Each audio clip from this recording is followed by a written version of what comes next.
بسم اللہ الرحمن الرحیم۔ السلام علیکم۔ رمضان مبارک کا چاند دیکھتے ہی شب قدر کا ثواب پائیں۔ یہ عمل شب قدر کے نام سے مشہور و معروف ہے۔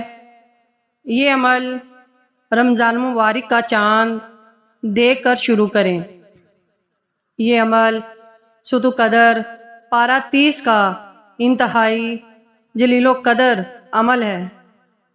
جب رمضان مبارک کا چاند نظر آئے تو 2 رکعت نفل صلوات الحاجات کے ادا کریں۔ پہلی رکعت میں الحمدللہ شریف کے بعد سورۃ قریش 13 بار اور دوسری رکعت میں سورۃ النصر 13 بار پڑھیں، اور پھر اپنے مقاصد کے لیے دعا کریں۔ جس نے بھی یہ عمل کیا، اللہ تعالیٰ نے اپنے حبیب کے طفیل ان کی حاجات پوری کی۔ جب آپ کو چاند نظر آئے یا چاند نظر آنے کی اطلاع ملے تب یہ نوافل ادا کریں۔ انشاءاللہ تعالی اللہ تعالیٰ اس کی تمام حاجات پوری فرمائیں گے۔